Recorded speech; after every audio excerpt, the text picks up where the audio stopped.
Hello, and welcome to the War in the Pacific. It is 22nd of December, 1941. We've jumped ahead a couple days from our last video. Those were pretty quiet, generally successful turns from the Japanese perspective. This turn, not so much. And it's like the mine debacle of America of the last video. This is another good learning video. Mistakes I made as the Japanese player that Encircled has successfully exploited. So we were attempting to invade a key base, and it's a relatively small invasion task force, but it has 3 small destroyers. And 2 Dutch destroyers challenge it. That in itself isn't disastrous. It's at night.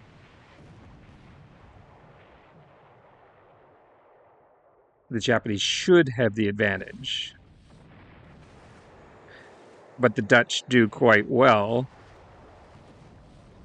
and sink an armed merchant cruiser and badly damage a transport. Now, this AMC was actually just carrying supplies. So this isn't a disaster. Light cruiser operating off Java catches some enemy shipping.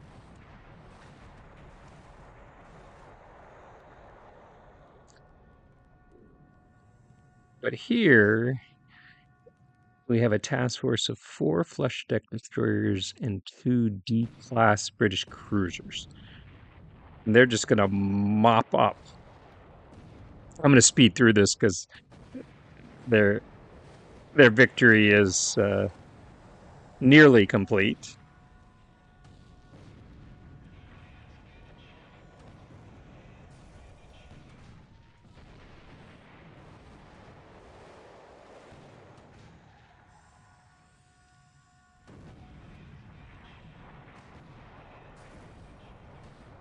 A couple of the small destroyers get away.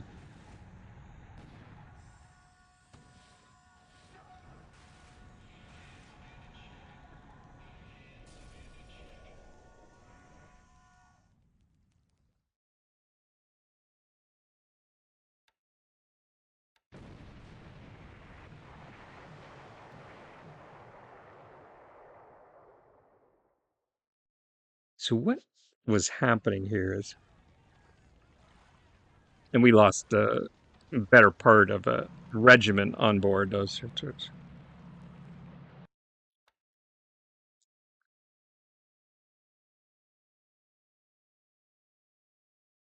Is I underestimated how much combat power he had left. I knew he had the 2 D-class cruisers, but it looked like they had been withdrawn. But instead, it appears they went into hiding and waited and jumped that transport or amphibious task force that didn't have a strong enough escort. This is actually the second time this has happened, though the earlier time was a relatively minor with a aviation unit aboard, fast transport task force. Anyway, we'll talk more about this, the overall operational and tactical situation that led to this. As soon as the rest of this turn cycles through, we see if anything else of significance happens. Notice when we finished the last video that 2 minesweepers had impaled themselves on mines and coastal guns off Merrick, so we had to wait a few days for more minesweepers to come to clear the port of Batavia, which is Now done.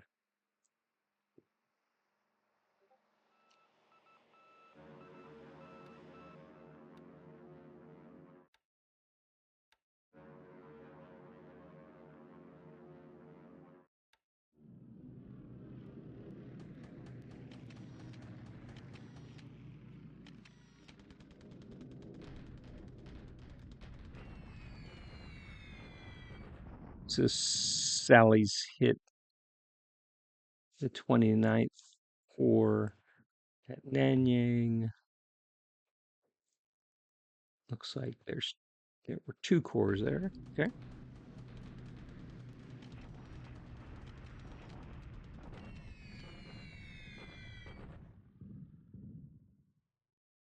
Eighth Indian Brigade is still stuck fighting the paratroopers.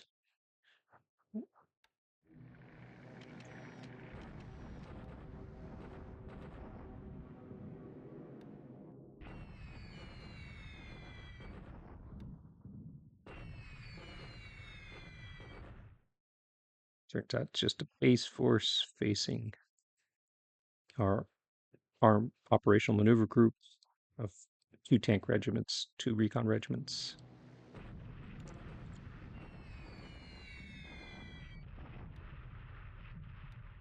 Sweeps come in after the bombers, less than ideal.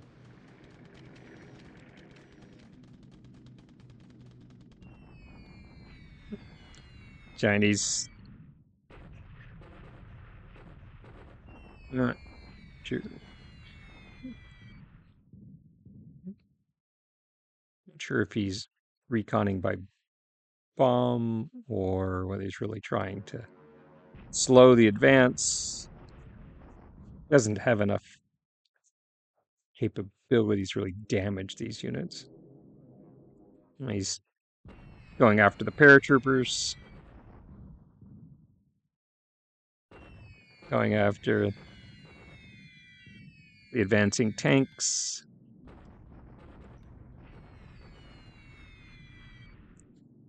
Again, all he can achieve here is to knock him out of move mode, which has its advantages if he's trying to play for a day here and a day there. Hudson's bombing.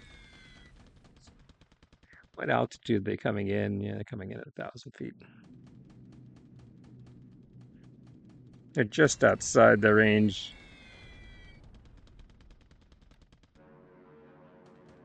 of my cap.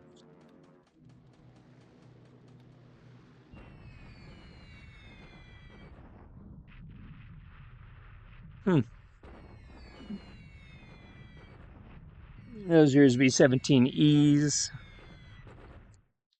Not sure what he thinks he's going to achieve there.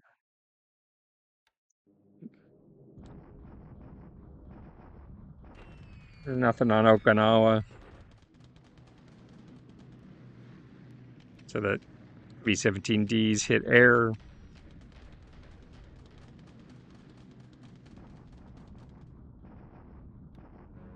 Sweeps again come in after my bombers. Okay, we'll just speed through here.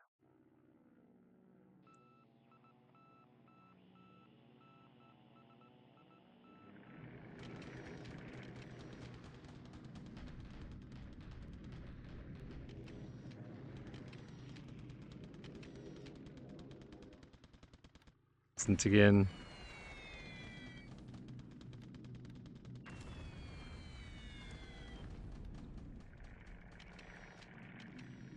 Those transports are empty and they can pretty easily make port. So.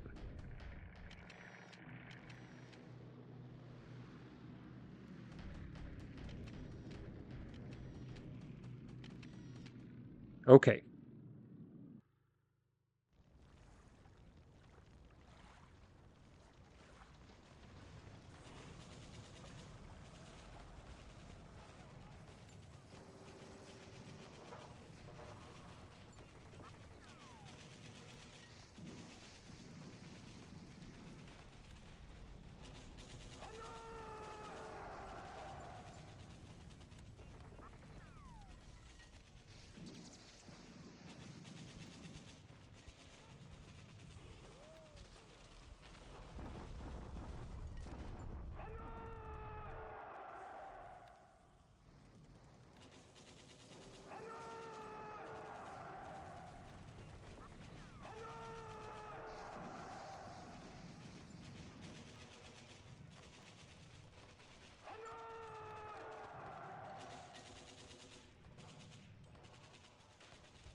So let's just check in.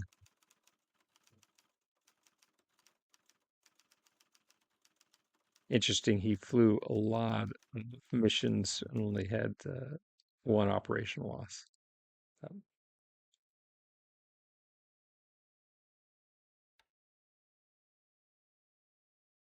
see the butcher's bill of Koepang.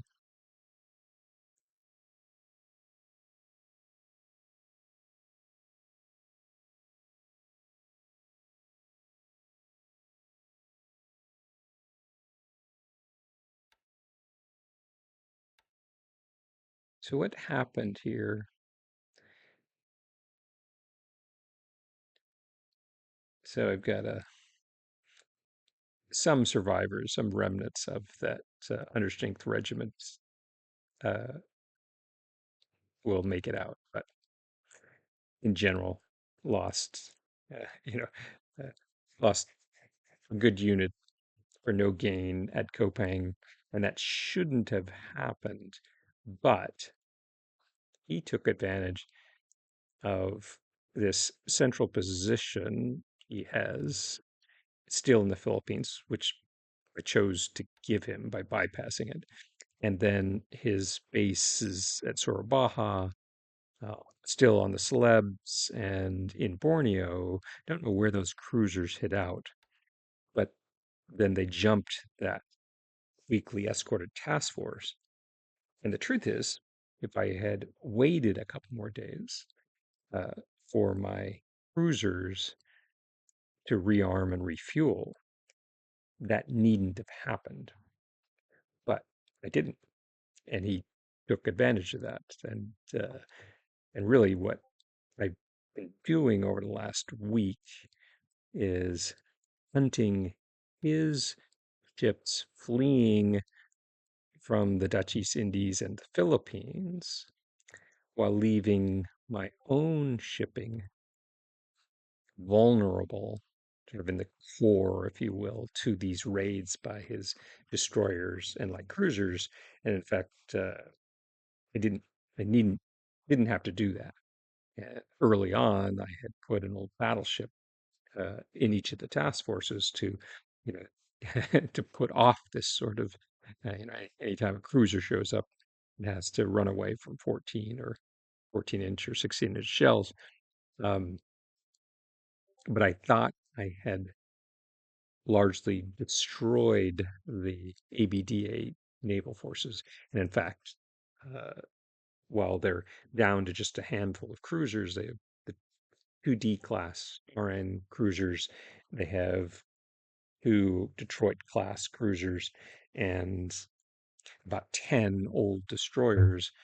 It's still plenty to overwhelm these under escorted task forces that I was trying to use to take Koepang and even Makassar.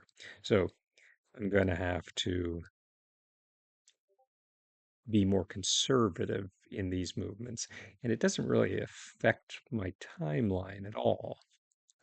There's no reason to rush these, no reason to lose the troops to raids by destroyers or light cruisers because I can easily defend my convoys adequately. Okay, so we we did take Bandoing without issue and have confirmed by recon. As I suspected, he is, with Bandoing off the table, he has chosen to defend uh, Madawayan. Not sure the pronunciation, lots of vowels. Another good site, not quite as good as Bandoing because it doesn't have organic light industry and resources, but still time street terrain. But he doesn't have, he's only got about 15,000 troops.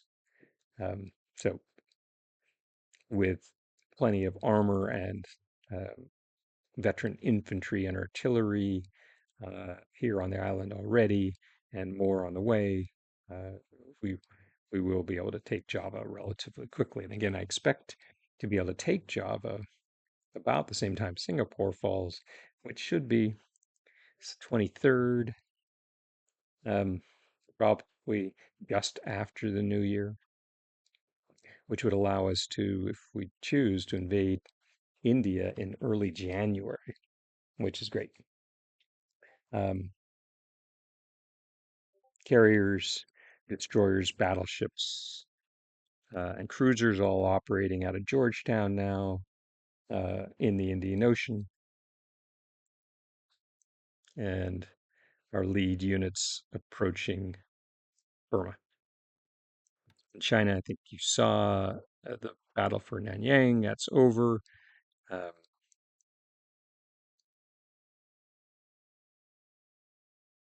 we'll find out in the next couple of days how much combat power he has there. That's times three terrain. Um, but we have all of our tank regiments available. Uh, and so we should be able to punch through relatively quickly towards Xi'an.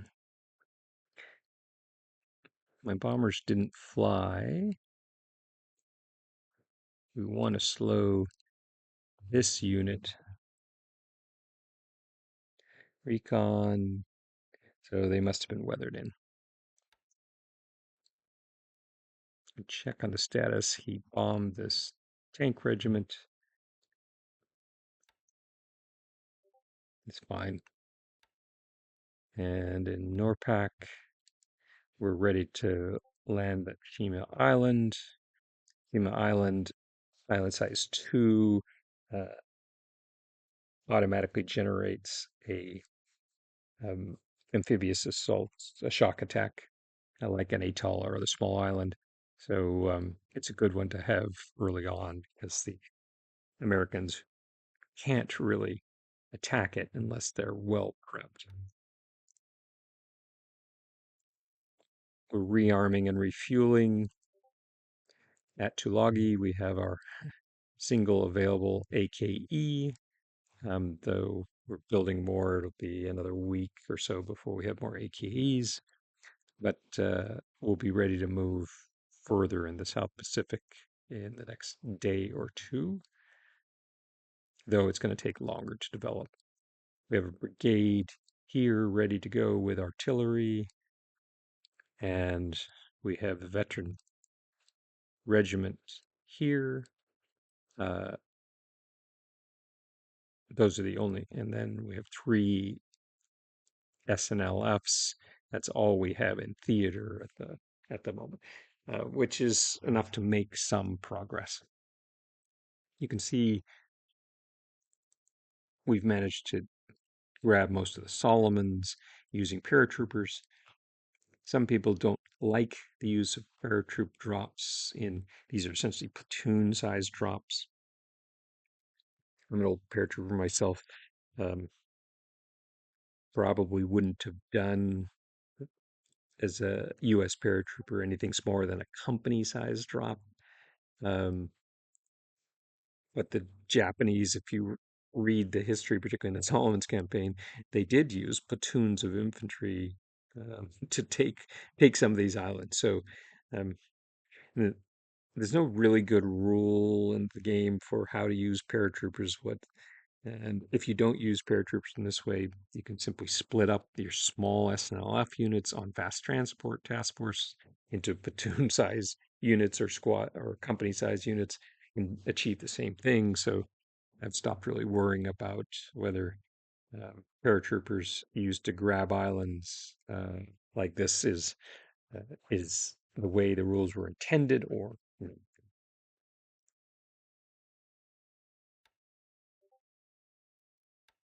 for using paratroopers in a battalion-sized, is technically they call it a regiment.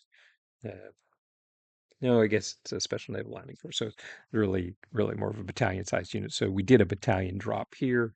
Um, it's tied down this regiment uh, for 4 days. Let's check on see how it's doing. Not too bad. You may look at this and say, "Oh my gosh, what a mess!" Actually, this is an improvement over where it's been over the course of this multi-day battle, week-long battle. Uh, I'm airdropping supplies in. I think I'll up the ante, increase the amount of supplies I'm dropping.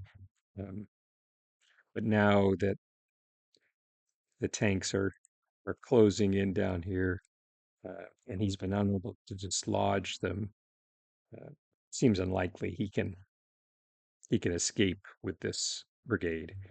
Uh, we did destroy the two at Alistar, and another brigade is trapped in here too. So there may actually be two now at Tumalo. So we'll keep pushing, and our reinforcing divisions have landed. Second division is landed at Bangkok, and we have three more on the way. They'll rail down, and again, goal is to assault Singapore about the end of the year. That's going pretty smoothly. So we need to